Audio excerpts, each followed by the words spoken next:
The world is not waiting for the false Messiah. The world is being prepared for him, not through prophecy alone, but through systems, behavior, and belief.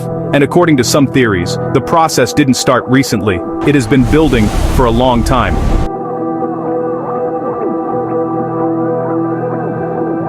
In both Islamic and Christian traditions, there is a warning about a figure who will appear near the end of time. In Islam, he is known as Dajjal, the deceiver. In Christianity, he is known as the AntiChrist. But this figure is not just described as evil, he is described as something far more dangerous. A man who will convince the world he is right. A man who will blur the line between truth and falsehood so completely that even sincere believers may struggle to see clearly.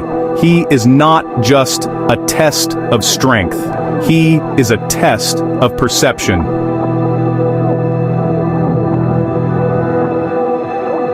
Most people imagine the false Messiah as someone who will suddenly appear and shock the world, but many scholars and theorists suggest something different. They believe he will not appear into chaos. He will appear into a system that is already prepared for him. A system where, in other words, he doesn't create the crisis. He arrives when the crisis reaches its peak.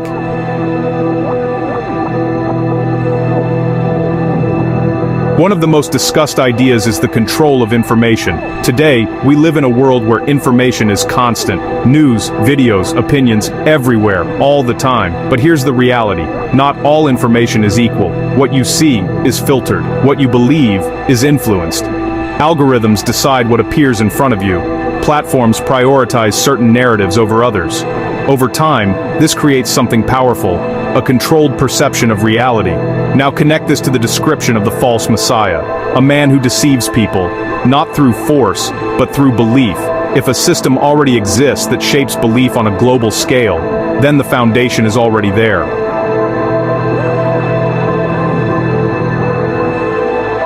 Religious texts describe the false Messiah performing extraordinary acts. He will show people what appears to be paradise and what appears to be hell. He will manipulate what people see and how they interpret reality. For centuries, this sounded impossible. But today, technology has changed everything. Artificial intelligence can generate human-like faces and voices. Deepfake technology can recreate anyone saying anything. Virtual environments can simulate entire worlds. What was once considered supernatural is now technically achievable. Imagine a figure who fully controls these tools. He wouldn't need magic, he would need access.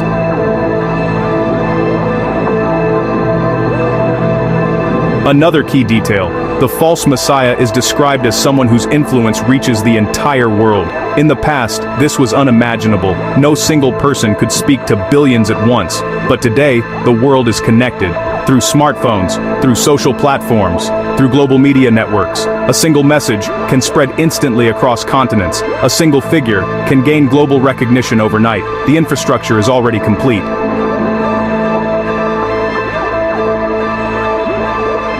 One of the most overlooked aspects is human psychology. The false Messiah does not force belief. People will choose to follow him. Why? Because of what he offers. Stability in chaos, answers in confusion, hope in desperation. Today, we already see patterns of this behavior. People follow authority figures, trust charismatic leaders, defend ideas without questioning them. In times of crisis, people don't look for truth first. They look for relief. And anyone who provides that gains influence.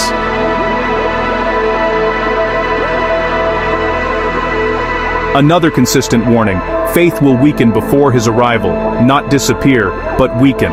People will still believe, but their belief will not be strong enough to resist deception. Today, many people know what is right, but don't follow it. Understand truth, but prioritize comfort. Believe in faith, but live without discipline. This creates a dangerous condition, a society that recognizes truth, but is not committed to it. And that makes deception easier than ever.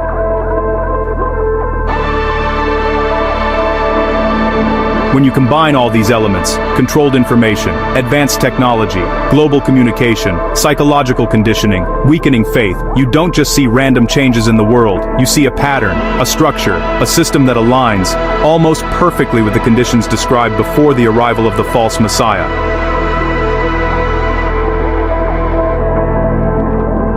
So, what does this mean?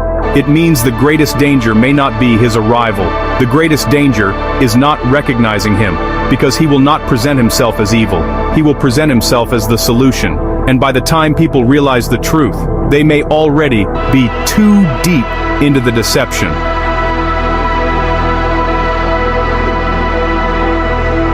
So now the question is not about the future anymore. The question is about the present. Do you believe he is already among us?